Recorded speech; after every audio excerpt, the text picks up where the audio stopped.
So hi everyone, it's Dean Charlton from Consultia on our global podcast, and today I've got the pleasure of introducing Eduard Bisceanu, who is the CISO and veteran of cybersecurity over at CEC Bank in Romania. So Eduard, I just wanted to kind of let you introduce yourself before we kind of look into a couple of the questions, if that's okay.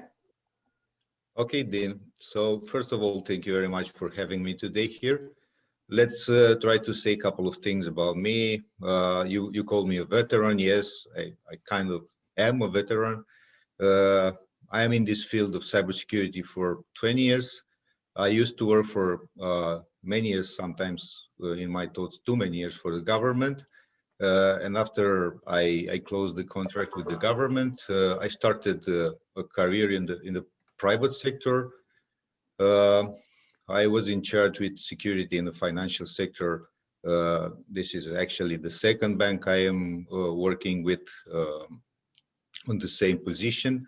I worked for a Big Four company as a senior consultant in cybersecurity, and I had the opportunity to work also for Microsoft as a national technology officer in Romania for a year and a half. So I say that I can say that before joining this bank, I was doing a lot of things in the cybersecurity field. So and I think something specifically because we are talking about Romania. You heard a lot of story, I think, about Eastern Europe and how good we are at hacking and things like this. So I don't know how good we are, but we are prolific. And I had, yeah, I had the opportunity to confront this reality in its early days. I think 20, 15 years ago, it was a kind of not Wild West, but Wild East. And the most targeted, let's say, the most targeted asset was the money, and they wanted to get money out of the pocket of rich countries. So I was here from the beginning meaning that before even having a law, and you should know that for example, in Romania, we were one of the first countries in the world putting in place legislation for fighting cybercrime. And I cannot say we are good at many things, but in this field we had some very good results. So that's about my background. I think it's enough in order to set the expectations. Yeah, excellent. No, and I think a good variety and vast knowledge of skills, and certainly kind of really good case examples of where cybersecurity almost was birthed in the sense of kind of prevention and governance. So it's really good to kind of get some insight off that. So I suppose kind of if we move into our first question of where we are in the world at the moment and during a pandemic and people working remotely, how have you kind of seen that the effects of that on digital transformation and companies that are working fully remote that perhaps didn't in the past? Okay, so working remotely is not a new topic. So many years before the pandemic, a lot of organizations started programs in different ways, but under this umbrella of digital transformations, depending of the business, let's say, model and on the business sector, those kind of reasons why organization needed to put people to work remotely were different. But let's talk about the specificity of this pandemic. There were some organizations that were not culturally ready for working remotely, and also who were not at a level of development in terms of investing the right amount of money in their own infrastructure, or opening the eyes for the cloud, which is actually the case in some parts of the world. I'm living in a part of the world where the cloud in the sense of global cloud and public cloud is not yet there. Hopefully this pandemic helped a little bit, especially the decision makers, to understand better what cloud is and what cloud is good for. And I think in 1 year we are already for 1 year in this situation, helped a little bit to clarify the benefits of using the cloud. But the specific of this pandemic, from my perspective and my personal experience, was to be able to put on the table a clear business continuity plan, which includes working remotely as a measure in this business continuity plan. You know, aside of the legal, let's say, restrictions imposed by the government, lockdowns and things like this, we needed to be able to operate no matter what. Okay, the main risk during the pandemic was and still is to people, to employees' health. So the idea was to put all the people to work as remotely as possible, and this includes also the IT administration functions and also the security operation, which is I think, the most important thing. That change a little bit the game rules in this period. So before that, most of the organization had a kind of hybrid scenarios where some operations were ensured remotely, some operations were done by people who were still on premises. But now we had scenarios where all the people needed to work remotely, and that was a big challenge. And why is that? So most of the energies were, let's say, consumed towards ensuring, and all the people are talking about, you know, how we are protecting the way of accessing the corporate or the enterprise environment, the enterprise infrastructure. But okay, we had a lot of solutions to do so, VPNs and other means of encrypting communication or of protecting communications. But the main, let's say, the main effort was for me and for my team was in terms of ensuring the right visibility on security, and also to be able to detect and respond to threats at the endpoint level. And when I mean endpoint, I mean everything, which is an endpoint: server, laptops, notebooks, mobile phones. No matter what kind of endpoints our employees had to use in order to do their job remotely. So that was the main challenge. And of course, this is not also something entirely new, because before the pandemic, we had, I think, at least 2 years of very rapid growing of the MSSPs. So we have a managed security services provider market growing already when the pandemic came. I think now a lot of those companies, and I saw many new names in the last year, took benefit, if we can say like this, took benefit of the situation. And actually a lot of organizations have now the opportunity to, you know, to compensate the lack of internal resources with external ones. I think right now we can discuss about a kind of mature managed detection and response or managed security service provider market that we can choose from. In my perspective, ensuring detection and response fully remotely was the main challenge, and it's the main challenge for all the security operations across the globe. And I suppose, kind of picking up from the piece you're saying about the MSPs out there and providing those skilled kind of headcount really for security for those businesses. And I know we've discussed about kind of, a lot of people say, you know, there's not enough cyber people in the world, you know, there's not there. But I think you see it kind of a bit differently about well, they're there, but I think we need to nurture that talent and bring it in and look elsewhere. So how is this kind of effective for yourself when you look at kind of bringing people onto your team or skilled professionals? How do you now go about finding those people that apparently aren't there? What would be your viewpoint on that? Yes, I have a kind of different view on this topic. Not denying the problem exists. So if the market needs people and is not able to find it, of course the problem exists. But I would approach, and I'm doing this for many years. I'm approaching this workforce market in a different way, and I used to consult and to recommend that to some big human resources companies in the region.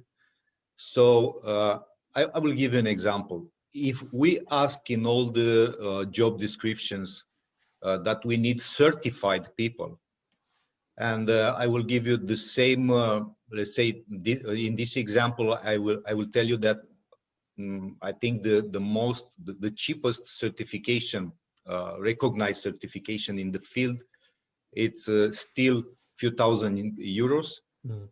Yes, one certification. Usually, the employee, the organizations are asking for many certifications, proving that you have the following skills. So, how how do you think that a junior and a person who didn't have the resources to attend a course or to take a certification, which is kind of expensive, not only for this part of the world but worldwide, how can this be? How can be this person able to even qualify for an interview? And I think this is one of the biggest mistakes done by the recruiting, let's say, market. Other mistake it's in my perspective related to the fact that we are applying the human resources filter before the technical one. So we are eliminating a lot of potential valuable people before assessing their skills. And the third, not necessarily a mistake, it's more a recommendation and how I solve things. So before, there are a lot of things that a lot of skills valuable for cybersecurity field. Uh, if you have a team with different skills that need to be completed, you probably know the skills you are missing, but you probably don't. So usually the first interview that I have with when I'm looking for skilled people in this field, it's with me. So I'm the first filter.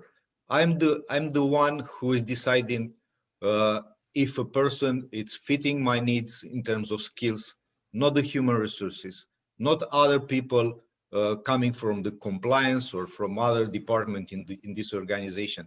And I use the same approach when recruiting for a very big uh, service center for a big corporation, big tech corporation, which is operating here in Romania. And you know what? At the end of the first term of evaluation, which was 6 months, the conclusions were that I've done a tremendous job.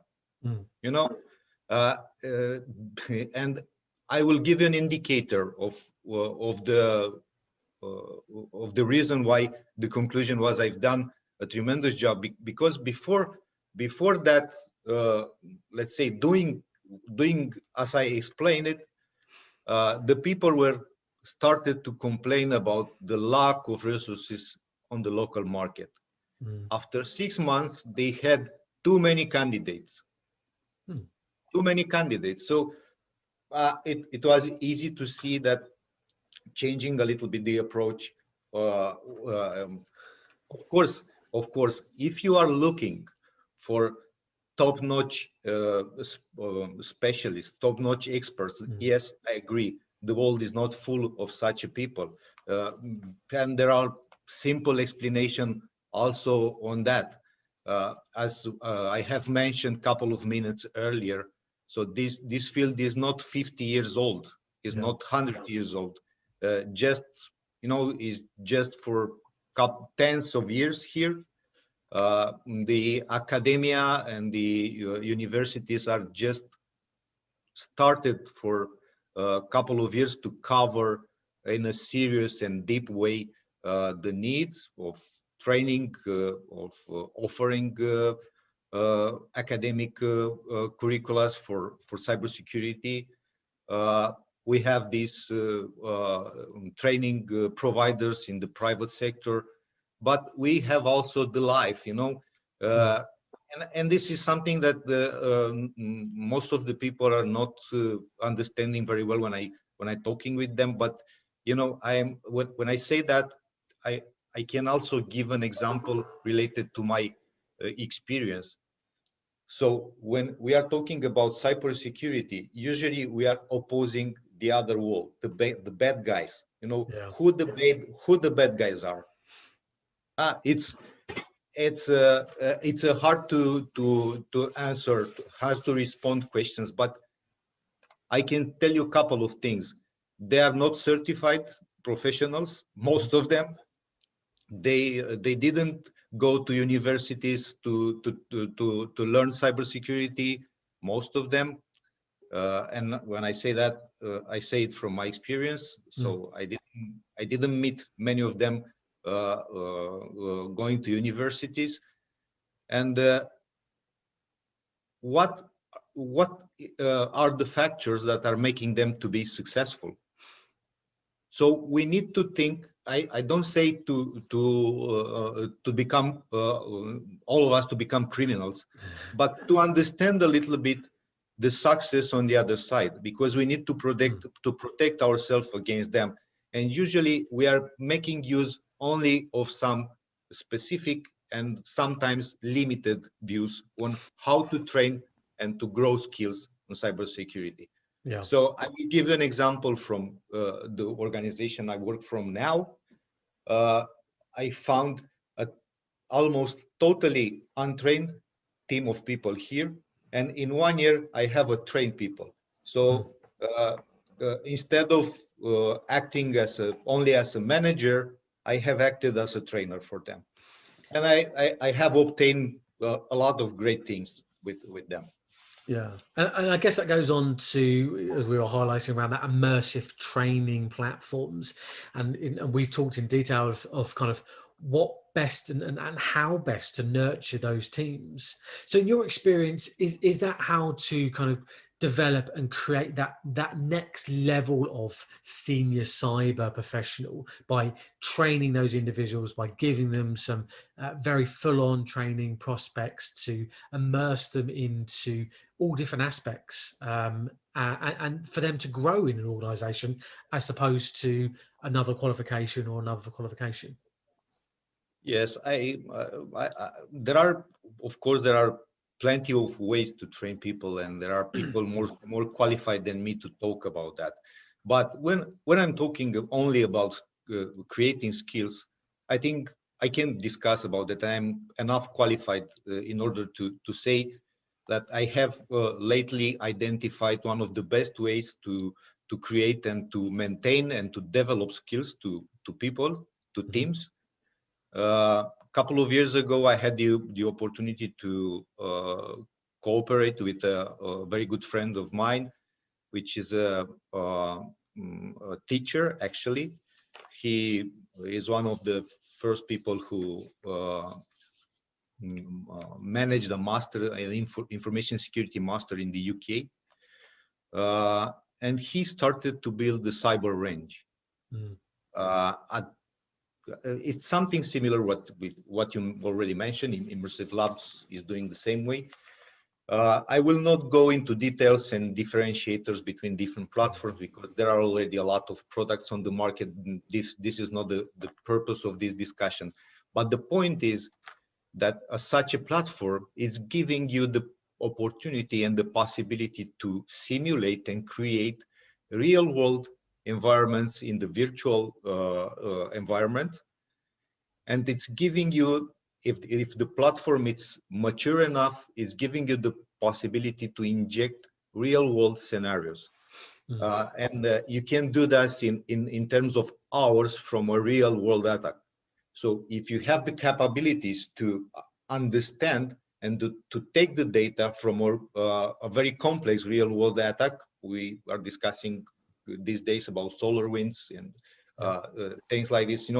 If you have enough understanding in order to import or inject the techniques, tactics, and procedures that you identify in a very complex attacks, or you have access to indicator of compromise coming from such a complex attacks or indicators of attack, you can take it, inject it into the platform, and train your people on the most, let's say, on the latest ways of attacking networks, of attacking infrastructure. So I think this kind of trainings are most valuable in nowadays, I think.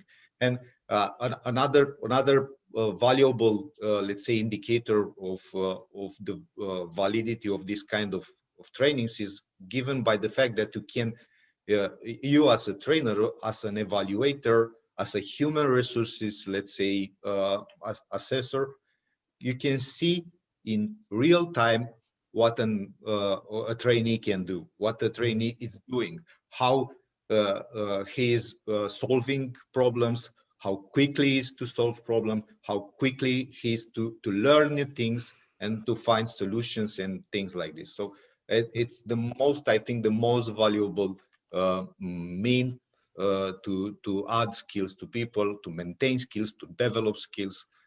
The problem that we have, and I don't have I have many ideas, but I don't have a clear recipe in solving it. It's how we find managers, how we find cybersecurity leaders and the appropriate leaders in order to create those teams, to maintain those teams, to develop those teams, to align those teams with the business goals, and to put security in business language, actually, because this is sometimes missing from many organizations.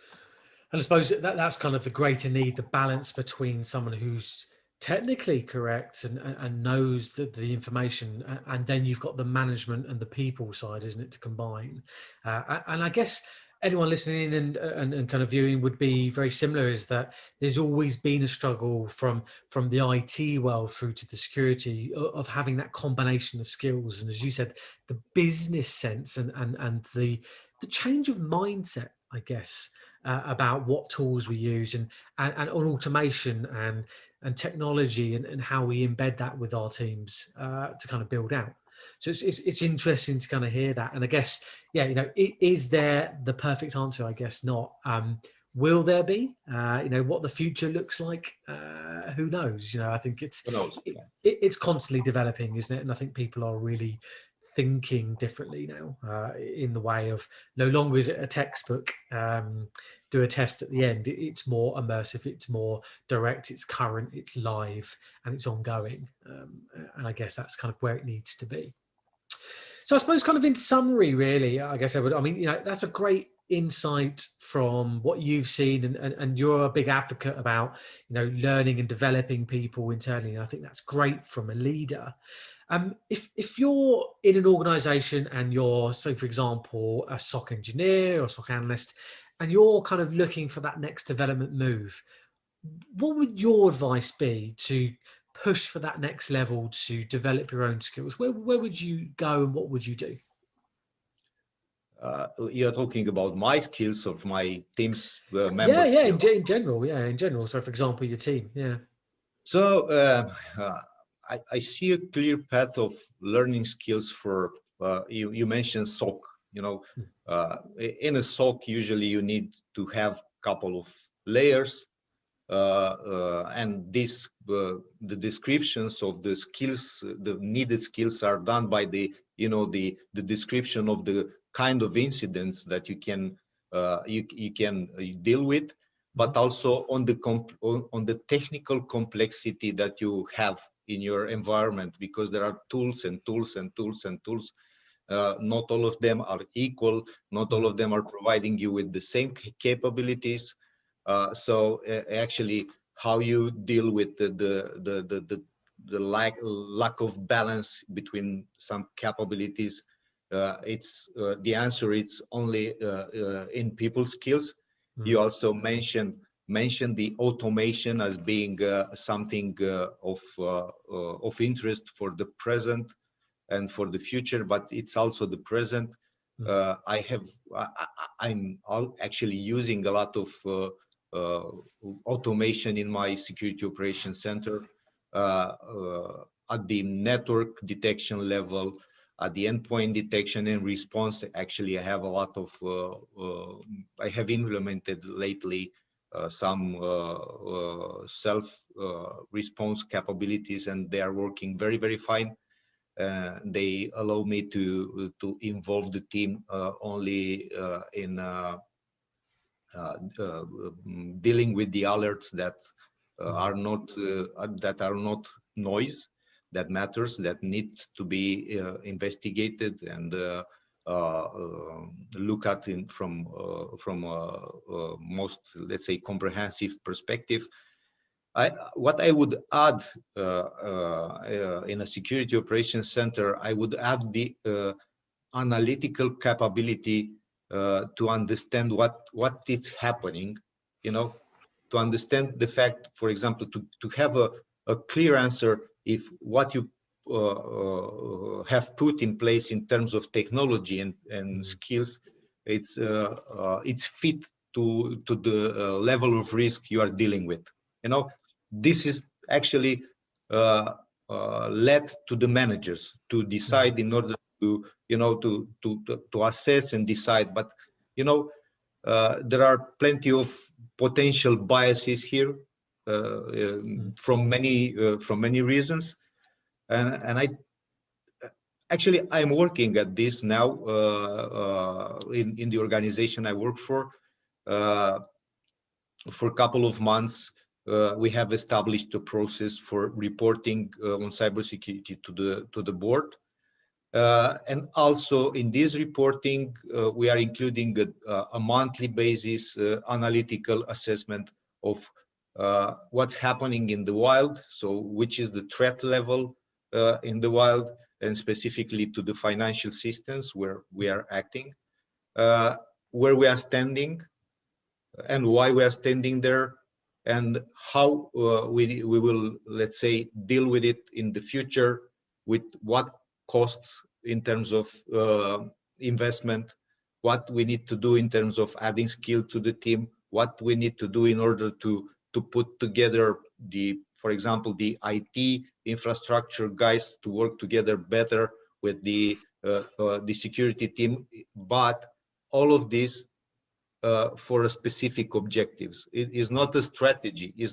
We are not writing down things like, it sounds better, we need to digital transform our organization in that direction, that direction. I believe in those strategic approaches, but I think so that sometimes we need to stay with our feet on the ground better, and to actually feed our stand with data.